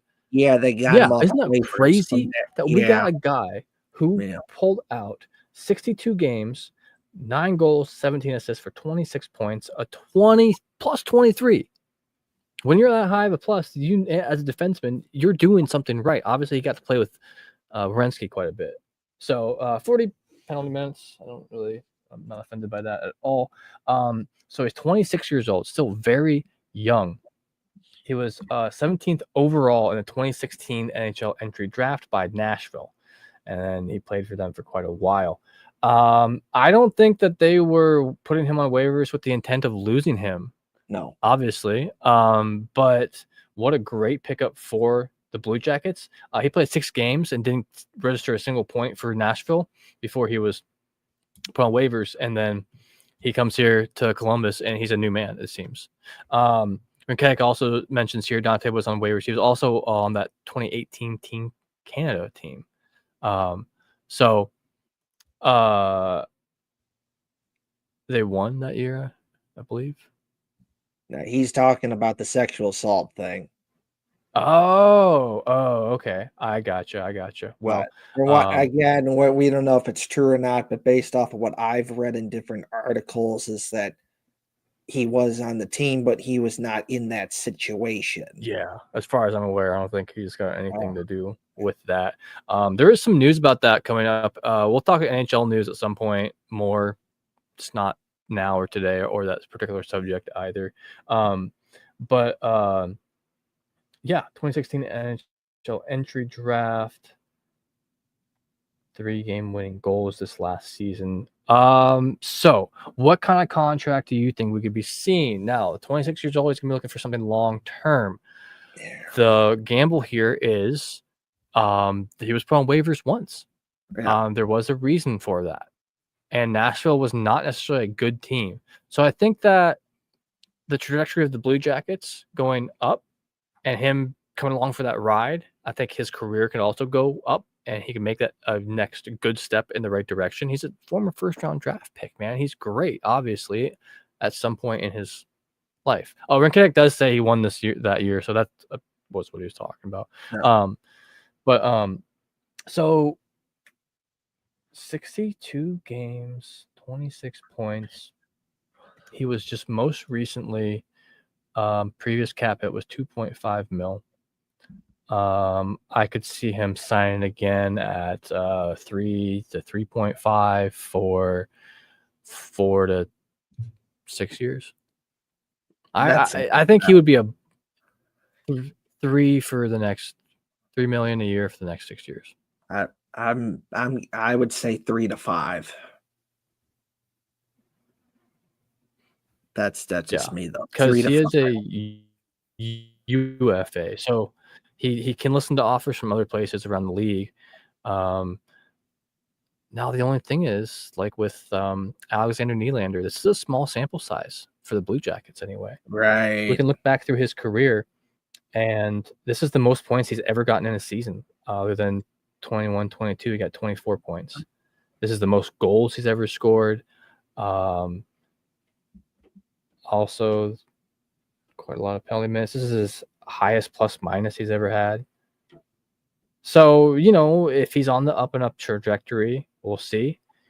I'm very curious as to what they'll do. What do you think? What do you said 3 to 5 mil? How many years do you think? No, I'm talking years, 3 to 5 years. Oh, 3 to 5 years. Oh, yeah. Yeah, 6 is a big number, especially when you're looking at contracts like Severson, another defenseman who's kind of locked in there for quite a few years. I'm going to respond to this because Rinkenek. Yeah, I know Dante Fabbro. He's been with Nashville has been a good defenseman for him.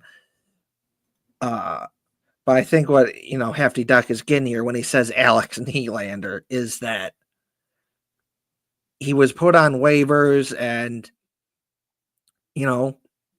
you go to a Blue Jackets and you had a good season there, but okay, are you going to be able to do that again with the Blue Jackets? I know that you've shown you can do that with Nashville, and he's been a good player there, but are you going to be able to do that again with the Blue Jackets, or is this going to be an Alex Nylander thing where, you go on a heater there and you play good, and then, you're not doing Or that anymore. a Blankenberg thing. You get to a Or new yeah, team and you could put all that heart and effort in, that first year, you still yeah. get, then the next year's kind of dwindle a little bit more. Right. So, and I'm not even saying that Dante Fabbro would do that, but it's an important Correct. point Same. to bring up of what Hefty Duck is saying there is that it could be a thing. I don't think it's going to be a thing, but it's something to, think about that could be a thing. It's something to consider there. Nah, Oh, this is Dante's in reference to my comment from earlier. Yeah, no, Dante's better than Severson. yes, Yeah. as of right. No, that's right. As of right now, when you're talking about defensemen on the Blue Jackets, yes, you would pick Dante Fabbro over Damon Severson. And Damon Severson's not that bad. He's average at best. He has moments where he's good. It just needs to be consistency. It's just those bad moments stick out horribly because They do. it's just, Yeah. it's a turnover and they beat him. Yeah. And he's locked up till 2029, 2030 for $6.25 million a year for the next how many years? So it is, so that's what it is. What it is. I got this. I wanted to share because I saw this on Instagram. Look, we've always talked about this. Just when you look at the schools that are historically good at hockey and the talent that they put out there, your Minnesota, your Michigan, your Boston College, your Boston University, and so on and so forth. But this further proves this because I saw this on Instagram, which is you look at players who went to college and what kind of how good were they as recruits. And as you can see, there's a lot of 5 stars here. And just from a Blue Half Jacket of those 12 players. Yeah. For at least from a Blue Jackets perspective, Adam Fantilli was 5 stars, a 99 going into Michigan. Kent Johnson was 5 stars, 98.25 going into Michigan.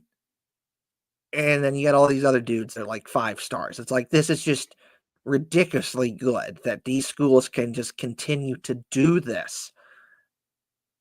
And this is what we mean by our constructive criticism when we say we want Ohio State to get better at hockey, because you are not seeing this type of talent going there. You're just not. And we want to see it, but you got to get better so that you can get this type of talent. It would be cool if you could get an Adam Fantilli or like a Kent Johnson out of Ohio State.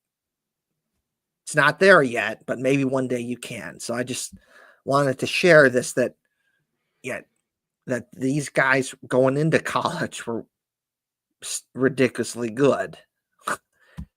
Yeah.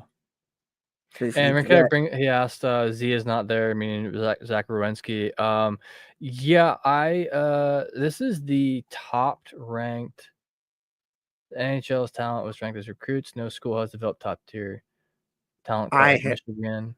This is more recent stuff though, because Werenski was there in 2015, and I have no doubts he was highly ranked too. I know this because I talked to Zach Werenski's dad at our bar, and he was telling me, and Jake Christensen's dad, that Zach Werenski, he had all these schools that offered him.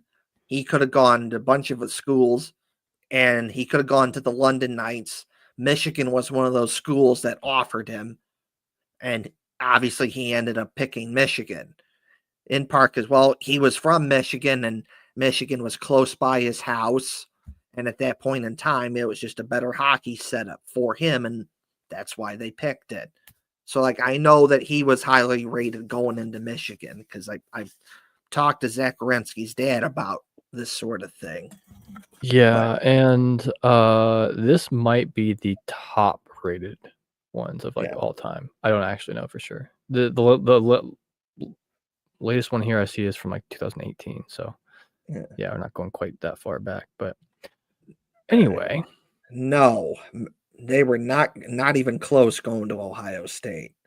McKenna, as in Gavin McKenna and Caden Lindstrom, were not even close going to Ohio State. Again, I love you, Ohio State, but you're not getting that type of talent. Maybe one day you can, but they were not going there. Right. Well, we gotta kind of get wrapping up here.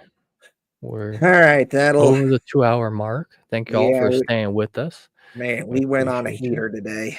It's so funny how in the off season we still have so much to say, Yeah. but I mean, personally, I just like talking shit sometimes. So I do too. I could sit here and talk shit for hours. Ring anything. Yeah, like Rinketic, we've said this before. Aaron Portzline has said that Ohio State was one of the Big Ten schools looking at Caden Lindstrom, but was it ever realistic? No, because again, we love you, Ohio State, but your hockey team is not to the point to where you can get top talent. That's a Michigan, that's a Minnesota, Michigan State, Boston College sort of thing. Maybe one day Ohio State gets there, but right now you're not there. So no, Ohio State was not going to get that. But anyways, like, share, and subscribe to the YouTube channel. That would be greatly appreciated. Please like, share, and subscribe to the YouTube channel. Please tell your family.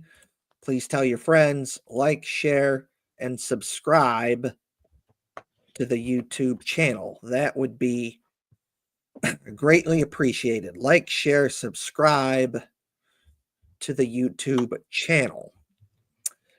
On to the next thing that I always do. Shout out to my awesome Uncle Doc. Good guy, life of the party. Always fun to talk to. Family parties, get-togethers, holidays like Christmas and Thanksgiving and Easter and so much more, and family birthday parties and get-togethers. Always fun talking to you. Love talking hockey with you. I wish you were still here so I could talk hockey with you. I could get your thoughts on how you thought the Blackhawks did, because you like the Blackhawks and I like the Blue Jackets, and we talked hockey, and I could share my thoughts about the Blue Jackets, and you could share your thoughts about the Blackhawks, and it was cool. And the Blue Jackets became a second favorite team because of me, and I like that. I appreciate that. And we gave you a Blue Jackets hat. You'd wear it a lot, including at your cooking job that you had. And you tell us that your fellow co-workers love the hat. And so what's that hat? Oh, it's a Blue Jackets hat. Hockey. Oh, that's cool. So that's cool. And just love talking hockey with you. Wish you're still here so I could talk hockey with you, but you're not, unfortunately. But shout out to my awesome Uncle Doc. Thank you for everything. Oh, yeah. Rest in peace, Uncle Doc. That's right. Check out Union Blue Soldiers. You know us because we do cool stuff. Like, ooh, that was too loud. Ooh. Like marches. As you can see, there's our march. We get usually about 100 people that show up to a march. We've been on TV, radio, the Columbus Dispatch, and if you've been to a Blue Jackets game within the last about 5 to 7 years or so, you've seen the Union Blue Soldiers march on the scoreboard at a Blue Jackets game. It's just a real fun place to be. This is the event you want to go to, and we do it for every Blue Jackets home opener. And, as you can see, look, there's Stinger. We've gotten Stinger to show up to the march, and the people who throw the T-shirts into the crowd at Blue Jackets games, they've shown up. We've got, people from the Blue Jackets organization that have shown up. This is the event that you really want to go to. You really want to be at this event. This is the event to be at. About 100 people, sometimes 200, because the Blue Jackets promoted it, show up, and it's a great place to be. Fellow Blue Jackets fans, come together to cheer on the Blue Jackets. So check out the next march that Union Blue Soldiers will do, which will be for the Blue Jackets home opener this upcoming October. So check that out. So, Oh, yeah. and I'll then be there. You should too. that's right. Hefty Duck's been there. It's just the place to be. Check out the Union Blue Soldiers March, and you should check out Union Blue Soldiers. Check out Union Blue Soldiers. Check us out all over social media. Check out Union Blue Soldiers. Follow Union Blue Soldiers. All right, so that's all I got for now. Hefty Duck can say his stuff, and then we can get out of here. Because Hell yes. we went on a heater here. Over 2 hours. Hell yeah, yeah. So, big shout out to our sponsors. It's me. I'm the sponsor. Check me out on Instagram, Lance Schrock Tattoos. I do tattoo. I do artwork. I do all sorts of cool shit. So find me there. Check me out. I'm not that far of a drive. It's always worth driving for some good work. Hit me up. So, other than that, thank you all to our audio listeners once again. If you want to listen to us on audio as well, you're watching the live stream or us on YouTube or Twitter, check us out. We're on Spotify, we're on Google, we're on Apple, we're on almost anywhere you can get a podcast. We are there. So check us out. Listen to us while you're at work. Maybe don't turn it up too loud because people might think we're crazy. But yeah, we will be back here again next week at our usual time on Sundays. So next week, be 6:22, 7 p.m. Eastern, once again for our next episode. We appreciate everyone joining us for this Monday show. We had Father's Day yesterday, so I wanted to make sure that we had plenty of time to celebrate if needed. So there's the date on the screen. There we go. Sunday, June 22nd, 2025, 7 p.m. Eastern. Other than that, don't forget to like, subscribe, share, subscribe, whatever those words are. Check out our YouTube channel. We're at Brew Jackets on YouTube. Check us out on Facebook. We're trying to grow on Facebook so we can stream on there more often as well. Otherwise, this has been another episode of the Brew Jackets. Thank you for joining us all. We'll see you here once again in about a week. Have a good one.